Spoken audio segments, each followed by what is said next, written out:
আসসালামু আলাইকুম। মিম goat farm YouTube চ্যানেলের পক্ষ থেকে আপনাদের সবাইকে স্বাগত জানাচ্ছি। আশা করি আল্লাহর রহমতে সবাই ভালো আছেন। আলহামদুলিল্লাহ, আল্লাহর রহমতে আমিও ভালো আছি। তো ভিউয়ার্স, আজকে আমি আমার জমিতে ঘাস কাটতে এসেছি।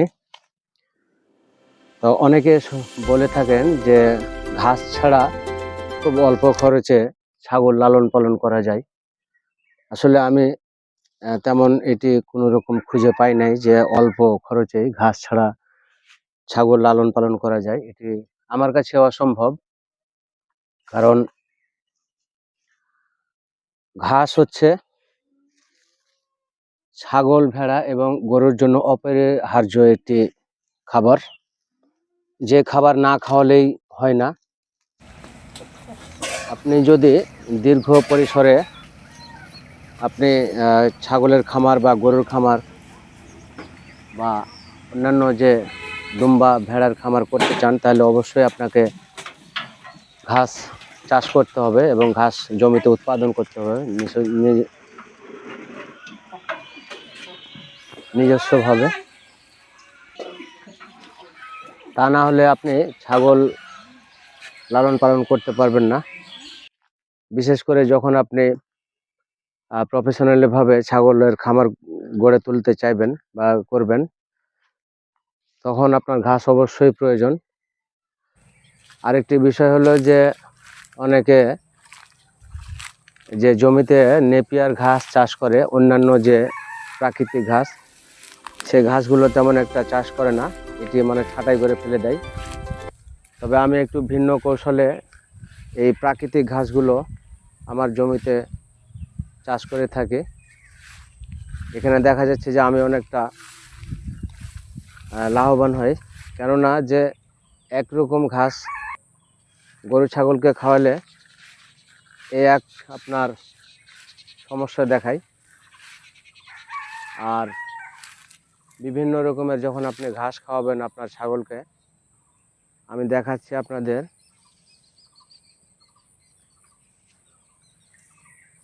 এখানে এই প্রাকৃতিক ঘাসের মধ্যে আপনার হয় কি যে বিভিন্ন লতা পাতা উদ্ভিদ জন্মে থাকে, যে লতা পাতাগুলো আপনার ছাগলে খেয়ে থাকলে তাদের রোগ প্রতিরোধ ক্ষমতা অনেকটা বেড়ে যায়। যেমন আপনার চারণভূমিতে যখন যেসব ছাগল চড়ানো হয়, তাদের আপনার রোগ প্রতিরোধ ক্ষমতা একরকম।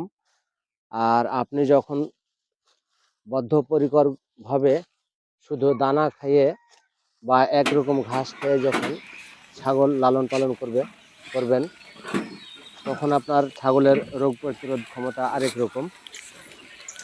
তখন দেখা যাচ্ছে যে আমাদের যে বাজার থেকে অনেক রকমের ভিটামিন, ক্যালসিয়াম, মিনারেল, বিভিন্ন রকমের ওষুধ কিনে খাওয়াতে হয়, এখানে অনেকটাই কস্টিং বেড়ে যায়। আমি দেখাচ্ছি আপনাদের, এখানে দেখেন আমি 2 মোট ঘাস কেটেছি। এখানে দেখেন কত রকমের সুন্দর প্রাকৃতিক কিছু লতা পাতা ঘাস এখানে আছে। এই ঘাসগুলো যখন আপনার ছাগলকে খাওয়াবেন, ইনশাআল্লাহ অবশ্যই রোগ প্রতিরোধ ক্ষমতা বাড়বে। তো আমি এইভাবে আর কি ছাগল লালন পালন করি।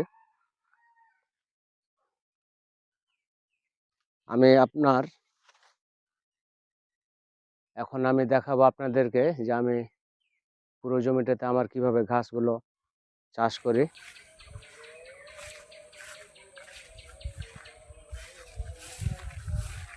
এভাবে আমি আমার জমিতে ঘাসগুলো উৎপাদন করে থাকি।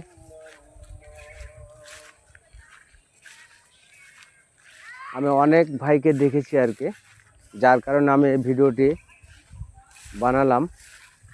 অনেক ভাইকে দেখেছি আমি যে নেপিয়ার ঘাস যদি চাষ করে, তবে ওখানে কোনো যে প্রাকৃতিক ঘাস বা অন্যান্য লতা জাতীয় ঘাস, সেগুলো কোদাল দিয়ে ছেঁটে ফেলে দেয়, শুধু নেপিয়ার ঘাস চাষ করে। তবে আমি ওইভাবে করতাম প্রথমে, কিন্তু আমি তেমন একটা সুফল পাই নাই। এরপরে আমি আমার ডিসিশন চেঞ্জ করি যে এইভাবে আমি প্রাকৃতিক ঘাসটাও হবে, আর পাশাপাশি আমার যে নেপিয়ার কয়েকটা আইটেম ঘাস আছে, নেপিয়ারের কয়েকটা জাত আছে, এগুলোও হবে। তাতে দেখা যাচ্ছে যে আমার প্রফিটটা এখানে অনেক ভালো হচ্ছে ঘাসের বিষয়ে। আমার ভিডিওটি যদি ভালো লেগে থাকে তাহলে অবশ্যই আমার ভিডিওতে একটি লাইক দিবেন। আর আমার চ্যানেলে যদি আপনারা নতুন হয়ে থাকেন অবশ্যই আমার চ্যানেলটি সাবস্ক্রাইব করে রাখবেন, কেননা আমার ভিডিওতে আপনারা অনেক কিছু জানতে পারবেন। ছাগল, গরু, হাঁস, মুরগি এগুলোর রোগ প্রতিরোধ করার জন্য আমি অনেক ট্রিটমেন্ট দিয়ে থাকি, এবং হাটে বাজারে গিয়ে আমি ছাগলের দাম দর করে থাকি আর কি।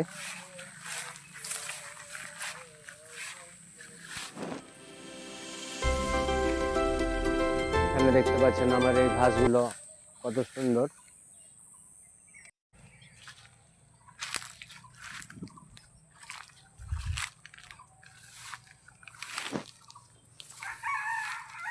এখন আসলে শীতকাল, তো এই জন্য এই ঘাসগুলো আপনার খুব দ্রুত বাড়ছে না আর কি।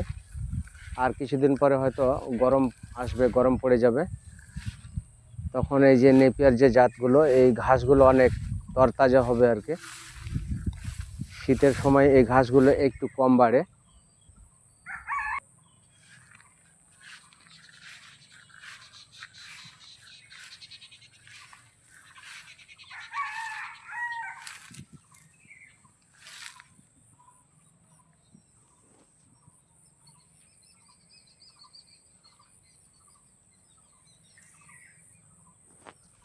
এখানে দেখতে পাচ্ছেন এইভাবে আমি ঘাসগুলো চাষ করে থাকি।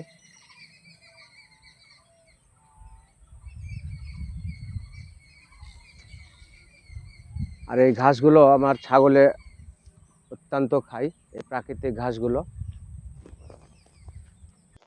এখানে দেখতে পাচ্ছেন আমার ছাগলগুলো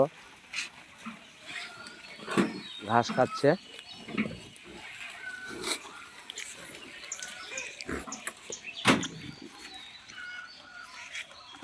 এই প্রাকৃতিক ঘাসের গুণাগুণ অনেক।